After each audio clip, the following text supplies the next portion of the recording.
And after 3 weeks vacation, we are back. Even though we didn't go on vacation, we just gotten lazy. Welcome to another edition of Hardcore Wrestling 101 with Big Mouth Hardcore. No. It's not because we got lazy. It's because somebody was way too busy. Well, okay. Thank you for making it don't sound as bad as I did, but okay. So, I want to start today with some unfortunate news.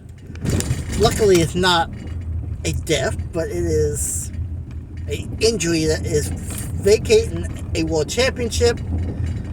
The longest Impact World Champion of all time has been forced to vacate the World Championship due to a tricep tear. Josh Alexander had to give up his world record winning championship. You can start talking now. I haven't watched Impact, and I can't tell you how long. I haven't either. But I do keep up to it. Considering that he's suffering from the same injury that Cody suffered. I think they said he's going to be out probably 9 months. He does require surgery. Well, Cody required surgery, but right before his surgery, he at least had one last match. And well, Cody's an individual that he did something that most people wouldn't do, and that might have cost him a couple extra months too. And I imagine Triple H tried to talk him out of it, but yeah, there was no talking Cody out of it. So they have announced that at Rebellion, yeah, that Japanese guy that is part of the Bullet Club. Kushida? Yeah, that's him, I think. If that name is wrong, I apologize. It's going against Steve Backlund for the World Championship. Neither man's been World Champion in Impact, so it's going to be a brand new champion crown. I honestly would have gave it to Bully myself, just for the fact that he'd been a World Champion, and then they could build one of them as the next champion. But they went this route, and we're going to see how it plays out.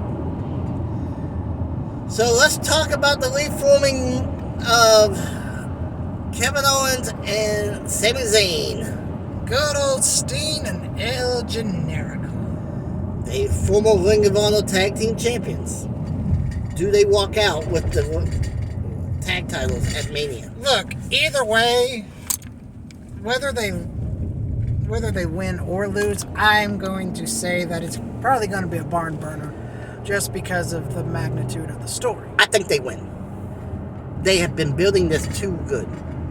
I think they win as well. If they don't, they're gonna have to make a KO and SE or SZ, should say. They're gonna have to make them lose in a fashion that it makes them look just as strong. But here's the thing: if you take the titles off of the Usos, do you take the titles off of Roman? We'll get into that.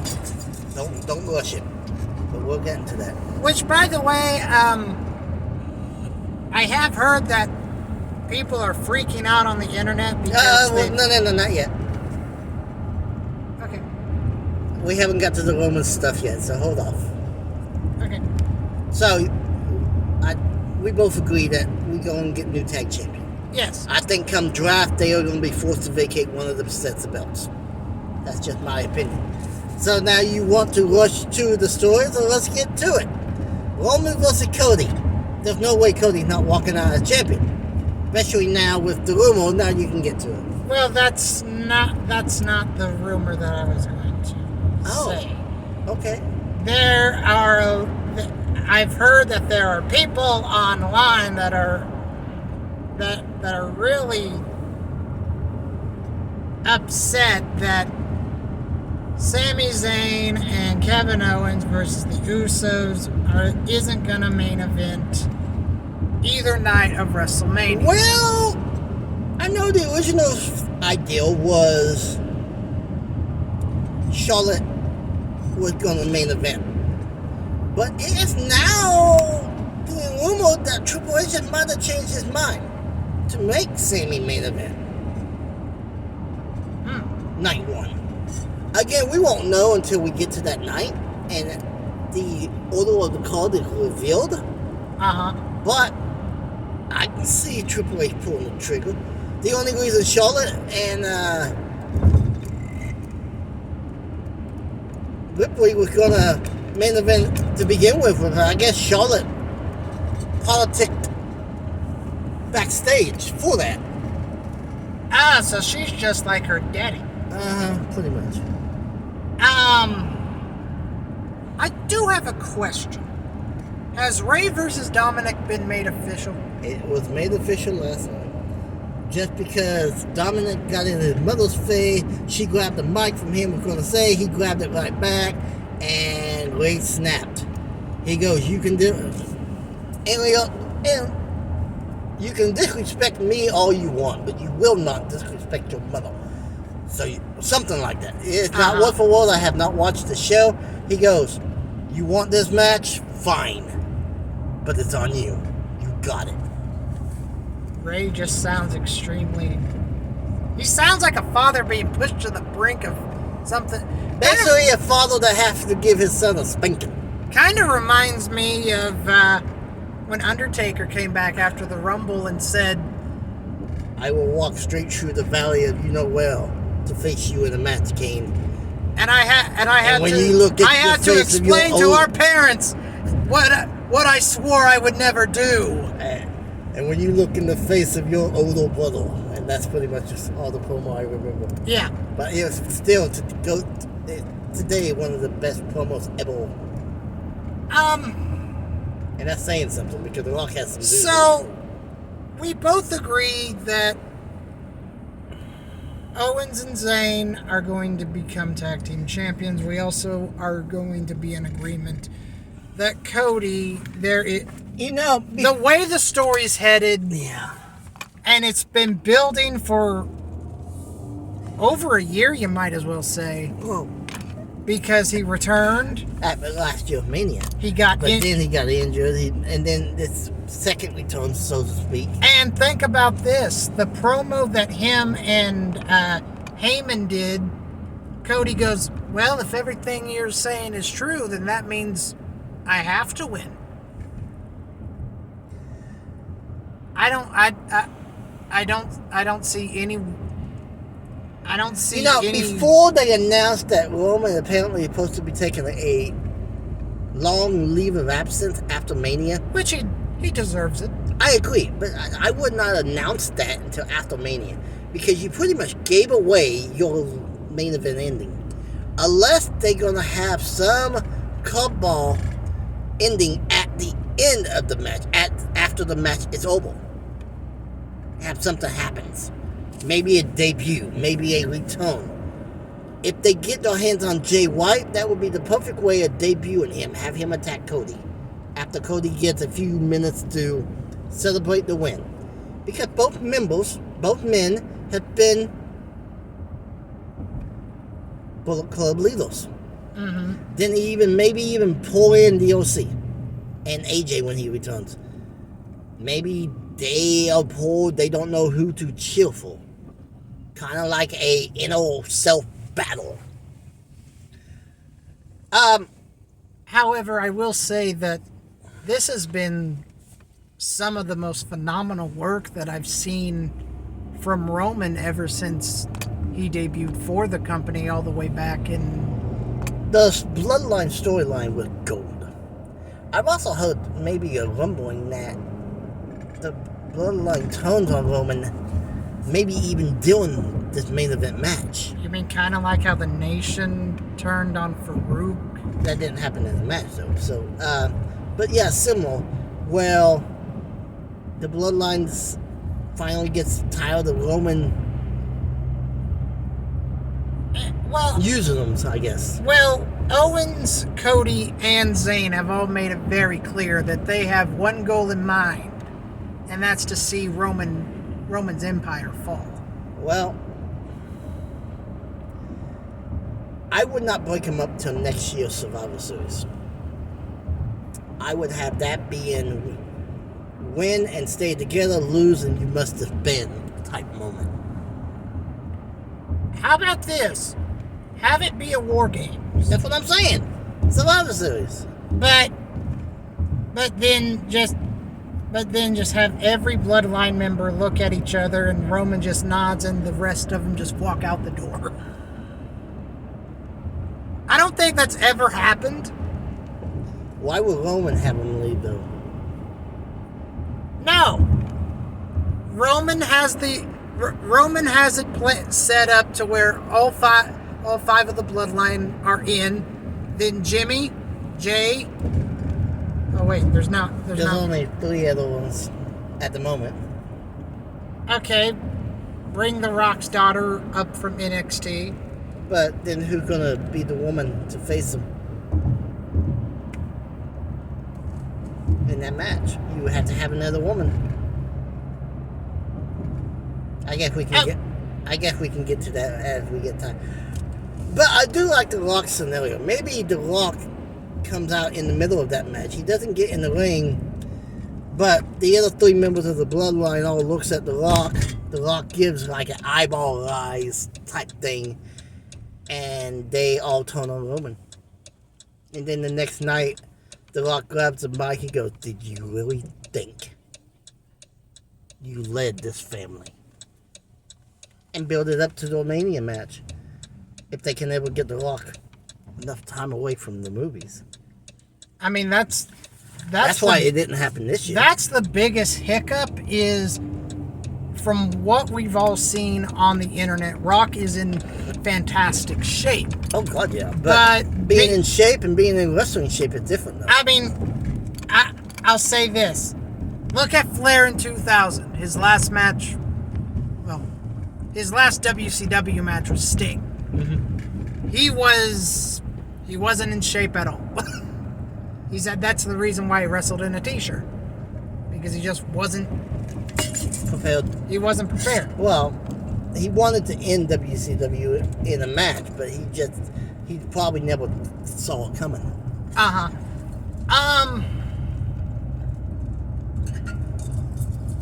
Okay, Rhea versus Charlotte. Could you see Rhea squashing Charlotte? It won't be a squash. No way. Do you see Rhea winning over Charlotte? Yes. I do too. And I can also see at the end of Mania weekend, Finn get booted from the group. Why would Finn get booted?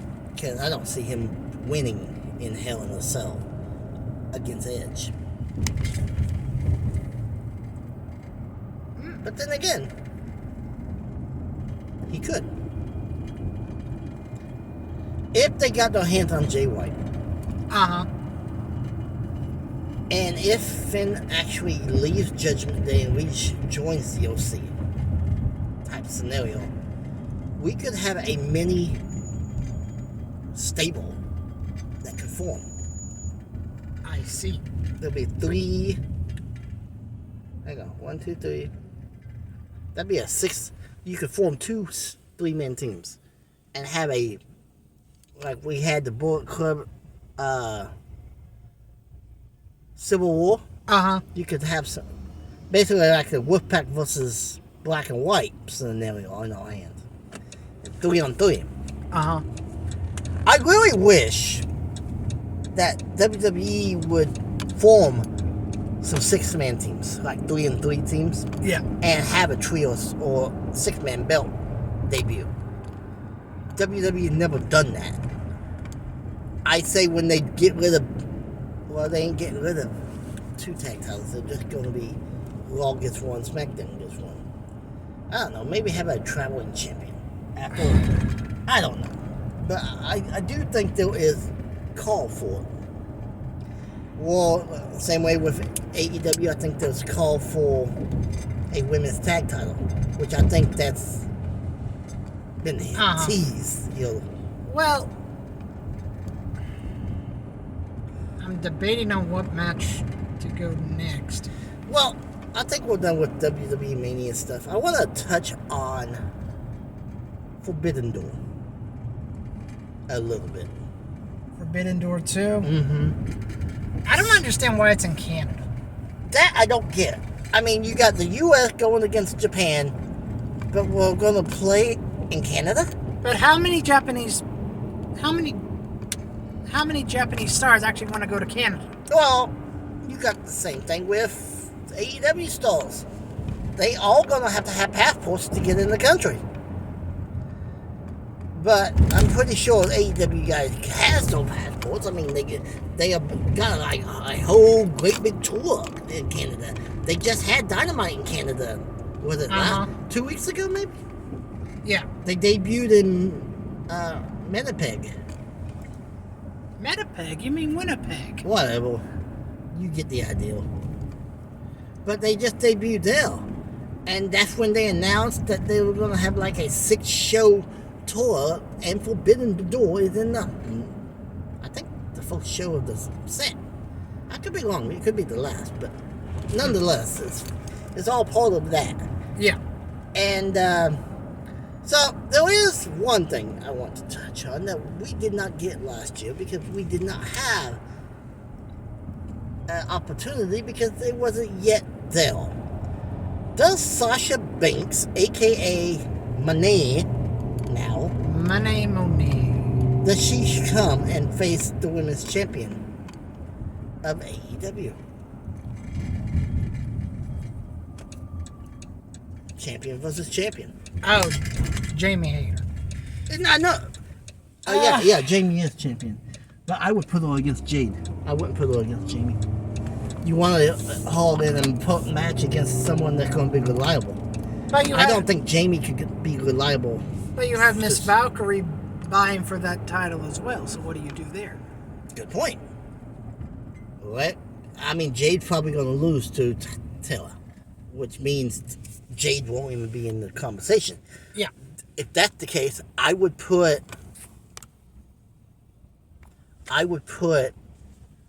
Taylor in there against Sasha. As good as Jamie has gotten, can you book a reliable challenge to Sasha with Fo right now? I don't think so. I don't think so. I don't think so. Sasha's as good as they come. Sasha is a free agent. She can go where she wants. Well, so is Goldberg. Oh, God. As much as I would love to see Goldberg wrestle again, I don't know if Tony needs to book him. The guy's almost 60. So is Jericho. True. If he's going to bring in Goldberg, he needs to bring him in as a mentor. But if Goldberg starts headbutting lockers again and everything like that, he don't need to bring him in. Now, I do know Tony said he is keeping an eye on the situation. I'm a big Goldberg guy, you know that. yes. I know Sting did say when his contract expired that was it for him as far as wrestling. He didn't say he wouldn't stay around as a manager for Darby, but as wrestler he would be done. Maybe, and this is just me going out on a limb because he used Sting very sparingly in matches. Yeah. So maybe it's going to be something similar to that. Well, he only uses Bill for very sparingly appearances / matches. I can get behind something like that. As long as they don't use him to belly up-and-comers. If you're going to face an up-and-comer, make sure it's a believable match. I would like to see Bill versus Warlord. They need to repackage Warlord, though. Because, honestly, the past several months, He has done nothing. and he pretty much... We're just going to wait in the parking lot in the Walmart for a little bit. We're still early. I don't want to wait in the restaurant for 1 hour. Actually, Wardlow hasn't even had a match ever. Well, he lost his championship. Yeah.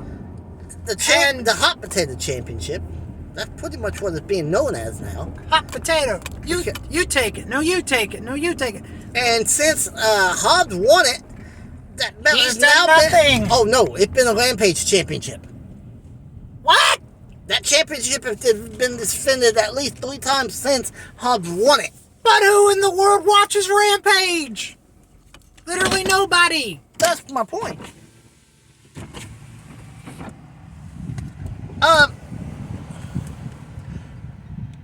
You got me thinking now, so we got to jump on it. Saturday night, they are looking at the time of 5:05, AEW's third show. I would And just... from what I understand, it's pretty much done, and they're supposed to be debuting at least by July. I would get rid of Rampage and replace... I would just wipe Rampage off the map entirely and replace This is it my with only that show. This is my only beef with another AEW show.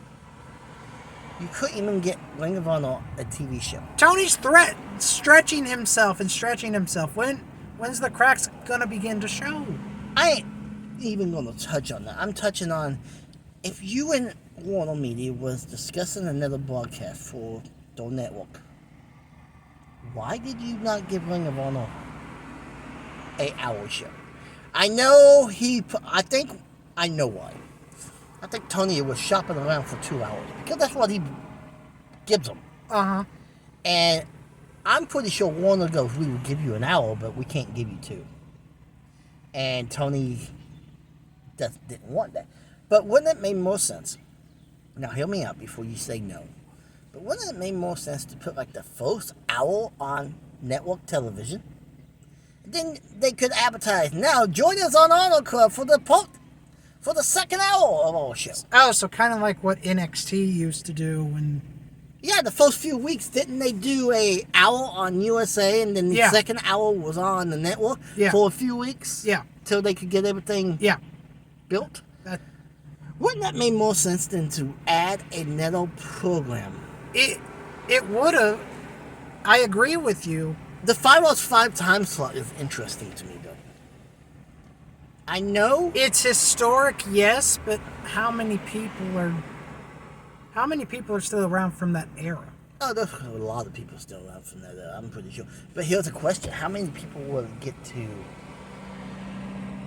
give it an eyeball, at least for a few weeks? 505 has always been a sport time. So, Tony's really going to have to advertise this heavily. I don't know. I don't know if he would need to. I don't know. I know Rampage is suffering. I wouldn't remove that time slot. I would just give it to Ring of Honor, personally. Because I'd get rid of Rampage and give it to Ring of... That's what I'm saying. Because look at the ratings. Because I ain't worried about the ratings. What I would say is, even if they could get Ring of Honor to have half of the audience that Rampage get, it'd probably be more than people was watching it. Uh-huh. I mean, I don't know how many... I know at last track there was like 40,000 people that were subscribed to the Honor Club, which is an all-time high for that network. I can tell you the last Rampage I watched, and that was when Punk returned, and I've never turned it back on. I watched... Because that was the only Rampage that I cared about. I'm usually about 15, 20 weeks behind before I watch them. But, unfortunately, it's that way with just about all of us. So I just don't have time hardly anymore. I'm out working most of the time. Okay, what do you think of the Outcasts? Soraya... I like it. I wish they would add more members, though. That's one of the reasons I'm hoping we get a Sasha Banks AEW run. Even a short one. I like it. Let's stop for a minute. I just got a thought. Could Tella join that group? She could be considered an outsider. She's not a homegrown talent. True. That would be the fourth member. But so could Adam Cole to that extent.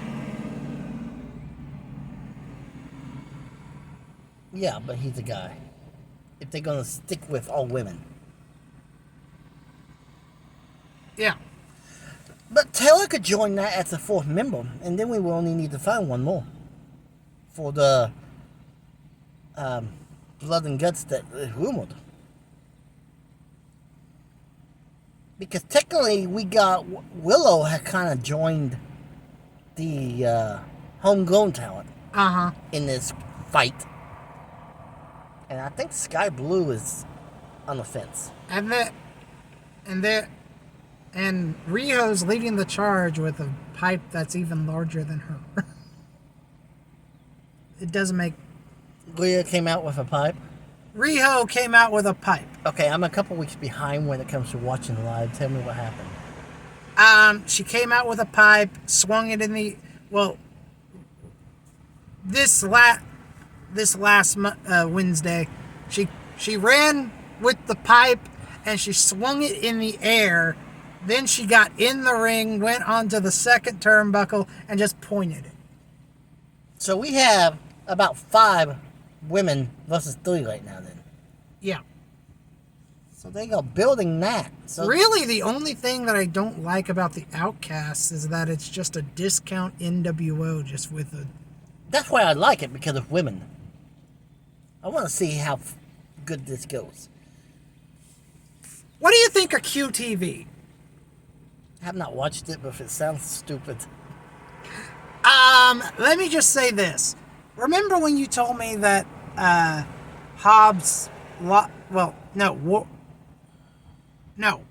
Wardlow got his car jacked. I know. I heard that it was all... It was all part of the story, but there were crickets for the debut, and then there were crickets of the second installment. So it sounds like to me no one cares. Sounds like Tony would probably get rid of it before long then.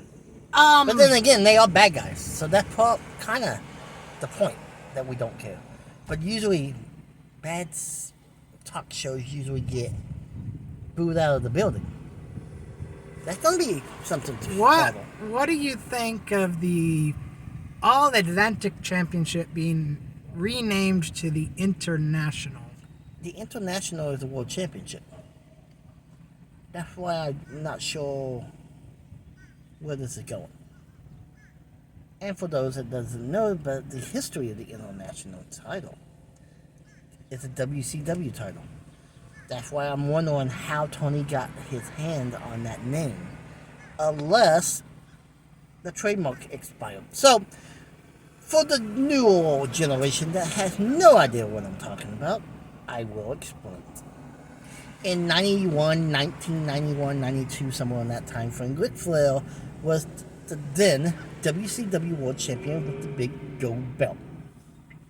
His contract with WCW expired, and at this time he had to put a $25,000 deposit to be world champion. It was a way that way if you damaged the belt in any way, they could have a new one made. You lose the deposit. He put the $25 grand down. But hang on. But when he put the $25,000, it was still known as the NWA. Different owners at the time. So when it was time for Flair to leave and lose the belt, he wanted his deposit back, but the WCW board didn't feel like they should have to do it because it happened in the NWA territory. Oh, so that's how the WWF got their hands on the original. Yeah. So Flair left and took the World Gold Belt to WWF, and now ETV. And that is when 2 years then, later... I'm not done, hang on. Then WCW created what I call the ugliest World Championship belt of all times. I have to agree with you because it's a bad reproduction of like an Eagle belt. Honestly. It looked bad with Luger. So Luger won the belt. Then Luger loses the belt to Sting. Sting loses it to Vader. Vader loses it to Flair. So now you go, wait a minute, I thought Flair left. Well, he did, but he came back. So eventually, WCW and Flair came to an agreement. They get the big gold belt back. But before we got that as the World Championship belt, they decided in their wild wisdom that they still controlled the name of the NWA. At that point, they were still under contract with them. So they decided that they would send that big gold belt to Japan, have a tournament for the NWA World Championship. The Great Muta would wind up winning that tournament.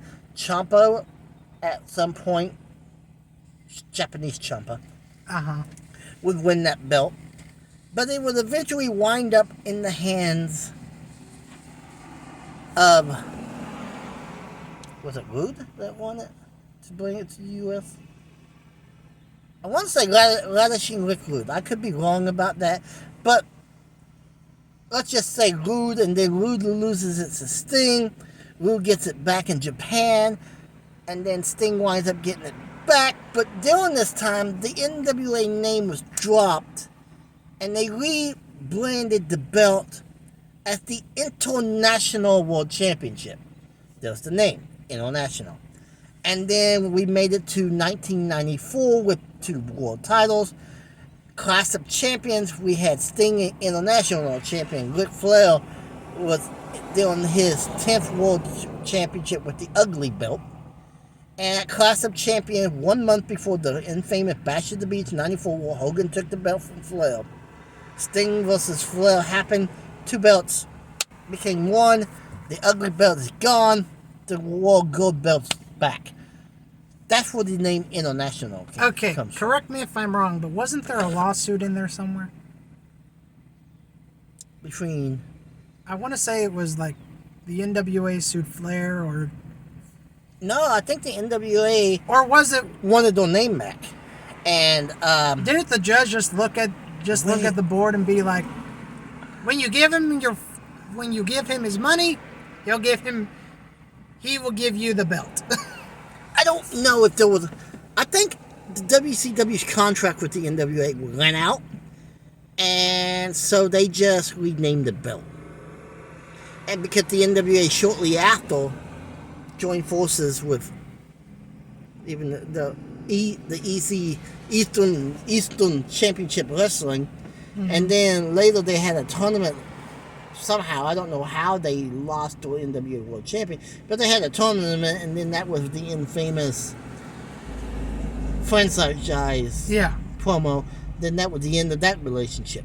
Then I think the NWA went dormant for a while. And then, so that happened in 94, 95. In 98, Jim Crockett Promotions tried to reproduce, but Crockett wanted to do the territory style, and in 98 that wasn't going to happen. And then they went dormant. The NWA went dormant again until 2002. NWA TNA. And that relationship lasted till 2007. Then the NWA tried to promote on their own, and I mean they did okay. They just didn't have a great TV deal. And then we had that owner that lasted until 2011. Then someone else bought it in 2011, and it kept it till 2016. But at that point, it was just a name. And then Billy Coleman has resurrected it again. Yeah. Even though I think he's trying to put too much in a short time frame. Too many championships in my eyes. My opinion. And they're adding a new one at 312, the women's TV title. With only an hour of television. Well, you got an hour of Power and then 30 minutes of USA. But some of Power has only been 30 minutes here lately. So, yeah. So, yeah, that's the history of the International. So, my original thought was, how can he bring back the International Championship? He has not christened it the International World Title. But that's what it is. That's what it is. Well, when do you think Cassidy drops it? I thought Jarrett was going to take it after they renamed it. I thought Jarrett was going to take it. I'm glad he didn't, but I honestly thought it. I wouldn't mind Jarrett having a small little run with the belt. I honestly thought he would. It is. Okay, I'm just trying to get a time here real quick. Yeah, what time is it? It'd be easier just to do this, I think. I think it is 11:08. We still got time. So, but yeah, that's the history of that. You got anything you want to touch on? Let's see. You go ahead. MLW and the lead Lil TV deal. You think that's going to be short-lived? Especially with Lil now being part of Peacock? And they can't put anything wrestling-related on it? Oh, yeah, because Peacock... I read something, and this is what gets interesting, that was only like a 10-week trial base. And then they announced that 2 weeks into the agreement. I'm just wondering if at the 10-week mark, they get pulled. Because of the Peacock agreement. Oh, because they're in an exclusivity deal with the WWE. WWE got exclusive to Peacock.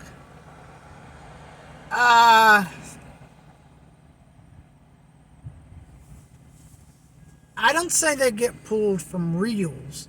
I'm just going to say that content can't go on Peacock. Okay, well, let's just go with that. Then what does reels put on the Peacock?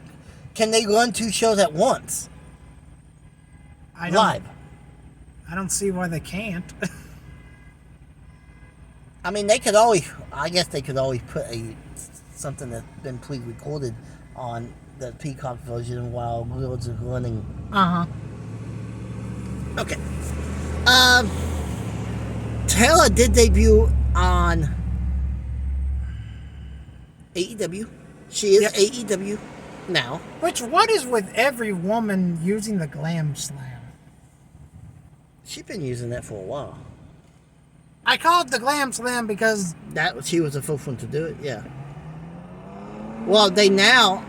I guess Jade's lawyer had put a cease and something order on that. Cease and desist? Because apparently it's her move.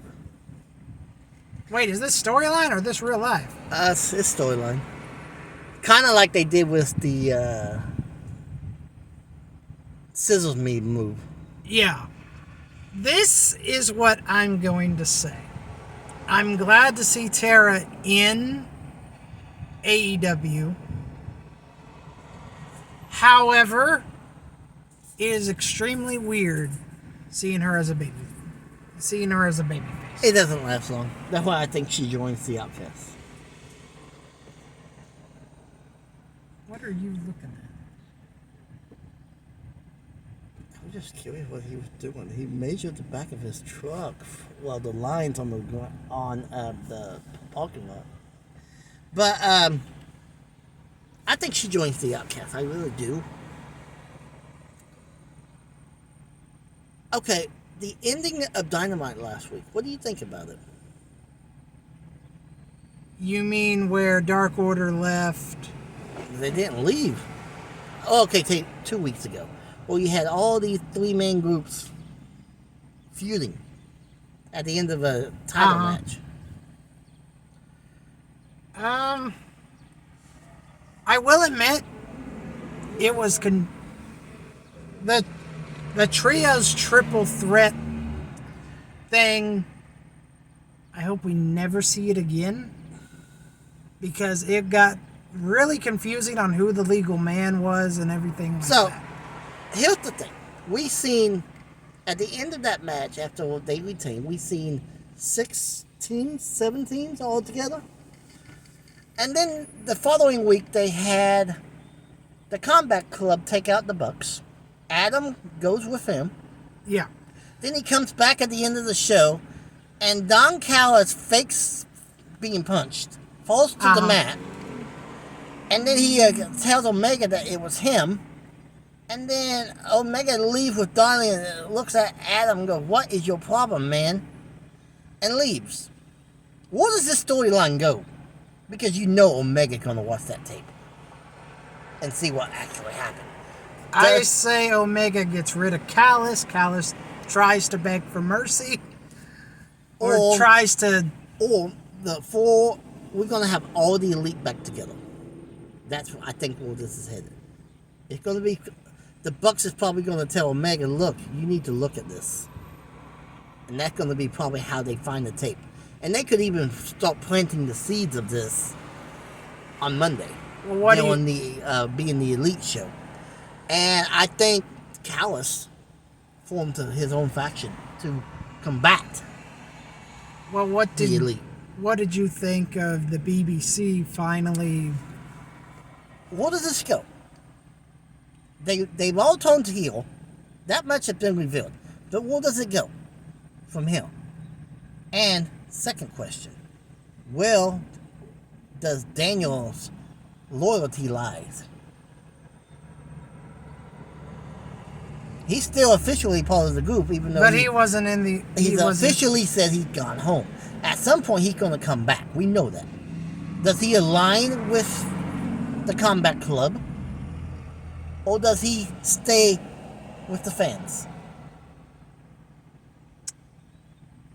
Well, But one thing, before you go, into what you're thinking, I do like the fact that this started on Ring of Honor and continued to build on AEW. I like it because I seen how they started acting a little different on the first episode of. It might have been the second episode, but either the first or second episode of Ring of Honor. And I'm like, how in the world? You can't be babyface heel and bad heel. It's the same owner. It's not like you're going to a completely different company. You're still under the Tony Khan banner. So that's not going to work. And then the following week on Dynamite, you see basically the same tactics. And I'm like, okay, he's going to keep it real. So I do like that fact. Okay, what were you going to say? I think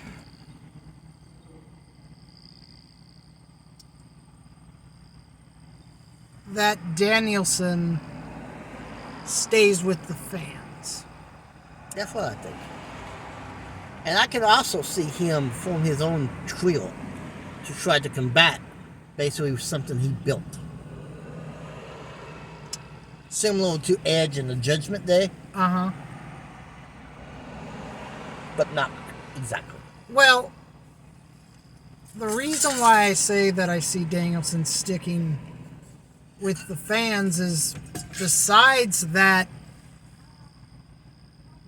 heel runs that he had in WWE, I don't think he'd ever been a heel anywhere else. Ring of Honor. Well, I never watched. So, FTR. Do they lose? Who are they going up against? They got a match for the titles against the Guns. If they lose, they must leave. I don't see that happening. At first, one of the members of FTR goes, if we lose, we split. Well, the Guns didn't like that. They go, if you lose, you must leave AEW. And they agreed to that. Here's what this boils down to. Everyone thought when they returned, they signed a new contract. FTR is denying that with a T. If they have not signed a new contract and they all on their way out the door, the Bucks retain. You mean the Guns retain? Yeah, the Guns retain. I said the Bucks. Yes. The Guns retain. If they have signed a new agreement, we're going to have our shortest tag team title run yet. But then again, you do need one transitional champion. But they've had a lot of transitional champions. No, I'm talking about tag titles. Only. They won them belts. What, 2 months? 3 months ago? 2 months ago? Yeah. So for their first taste of championship, being that they are so young. But I still think it's way too early for them. To lose it? No. As champion. As champion. And this could be a way to get them off. who's better to take the belt than someone you said, oh, losers? Yeah. Well, that entire Guns. Have we, sorry for interrupting, but have we had a 2-time tag champion yet in AEW? Well, let's figure this out. Bucks. Hang on. No, hang on. So we started out with the first champions was Omega and Hangman. Who did they drop them to? Oh.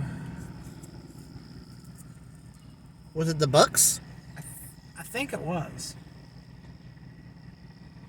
No, FTR was first champion. No, SCU.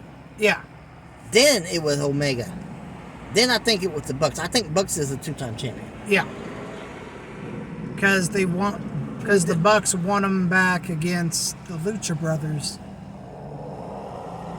And Lucha beat Jungle Express, didn't they? I want to say so. So was Jungle Boy the one that took it off of the Bucks the first time? Oh God, I can't remember. I can't either, and that's the sad thing is it's only been since 2019.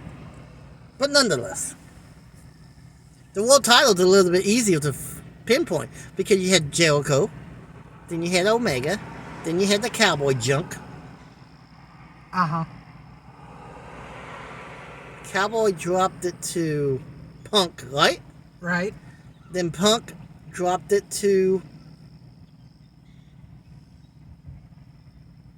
Oh, hang on. We're missing Moxley. Didn't Punk drop it to Moxley? No. Punk beat Moxley. Yeah. Moxley beat the Cowboy. Yeah. And then the Cowboy dropped it to Mox. Punk is a 2-time AEW champion. Then Punk beat Mox.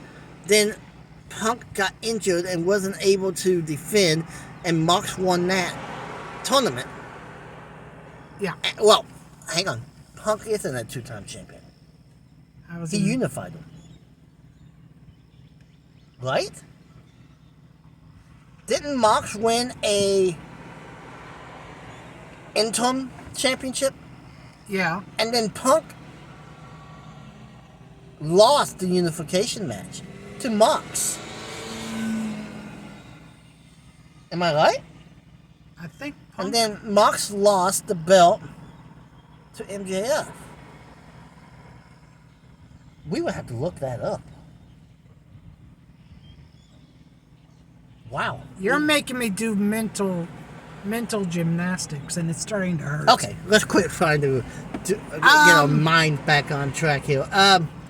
What'd you think of Final Revolution if you watched it? I heard... It was one of the best shows they've ever done, I think. But before we get on that, I want your opinion. Well, does what happens with Don and Omega and Hangman? What? After last week's ending, where does it go? Does Omega wake up? Or does he leave the Elite completely? I think... Or, and this is a big or, is they are setting the stage because Omega and the Bucks has already told Tony they're leaving. So they are setting the stage for a big old blow-off with the Cowboy. Cowboy basically be the only Elite left. Wait, Kenny and the Bucks are leaving? No, contracts is up. Everyone thinks they will stay, but we stopped that with Cody.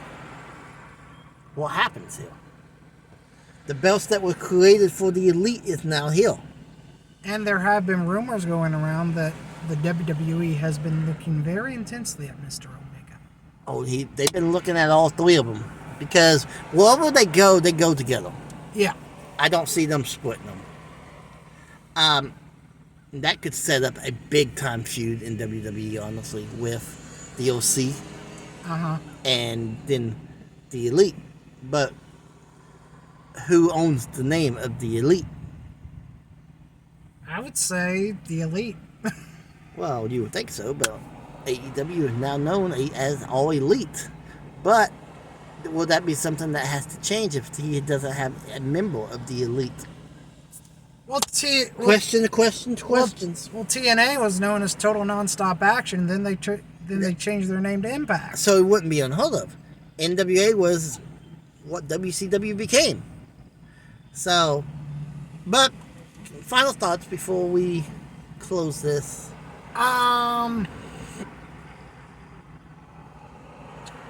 Oh, I never gave you an answer. I think what Omega does is he believes Dawn until he sees it unfold. Until maybe there's like a secret camera somewhere, and Dawn is talking to somebody, and the Bucks take it to him and be like, "Hey, you need to see this." And maybe Dawn is just talking to whoever he's talking to and go, "I can't believe Omega is so stupid. We got him right where we want him." And they even show who they were talking to. Maybe a debut Jay White. Oh, that would be a good way to debut him. And then, so Omega acts like everything's okay, and then after his maybe a pay-per-view match, Don comes in to raise his hand and celebrates, and he gets a one-winged angel. And then he grabs a mic. Can Don even bump anymore, though? Actually, bump, not exactly do what he did. I'm pretty sure he could take one. And then he grabs the mic and goes, "Did you really think I was that stupid?" And walks off. Be a good way to end the Don relationship. And how long did Don sign on for Impact or for AEW when he signed on? Well, was he a 1 year contract or was he a 2 or 3 year contract? Is Don still even with Impact? No, he's with AEW. That's why he's still there. But with that being said, we do have to get ready to go. I am hardcore, Christopher. Hang on, I'm making sure there is nothing else. I was going to ask you about Final Revolution. AEW? Yeah. They did the version of a casket / buried alive match. Unique take. There's a casket you basically get put in, and then when you slam it, the casket just slides into the ground. It was unique. But the unique twist on this was how Jungle Boy, his conscience was getting the better of him all night. He finally pulled the trigger on the concerto. He put him in there. He sits there on the edge for the longest time, and before he shuts the casket door, he actually kisses his forehead. And then he slams it, and then you hear like, boof. Well, I'm sorry. I mean, I liked the final burial match, but I prefer the buried alive. I do too, but think about this. WWE might not have used it in a long time, but they probably still have the trademark on that name. And in all honesty, if you think about it, the final burial was a casket match slash buried alive slash they only did it once in TNA, but the last rites match between Abyss and Sting, where the coffin raised up to the ceiling, but in this case it went right down into. That was a good match. It really was. And then you had the. I heard Danielson and. I agree with a lot of people saying it could very well be the greatest Iron Man match of all time. There's an argument to be made. Oh, it's arguable, but there's been a lot of Iron Man matches over the years. But it was that good that it could argue that it's the top. But then again, there's also been a lot of ladder matches over the years before Shawn. Well, not before Shawn. And they did the kind of the Brett Michaels ending, kinda. Well, Michaels and them ended with a 0-0 goose egg. We had, I think, a 3-3 score. I personally like it when neither competitor scores a fall and then it goes into sudden death. But yeah, Revolution, I give it. I agree with a lot of people that says it's the top match. But now we have to go. Salutations to everybody, and I'm Hardcore Christopher. Keep it hardcore, everyone. He's Hardcore Wrestling 101. I think he's hungry.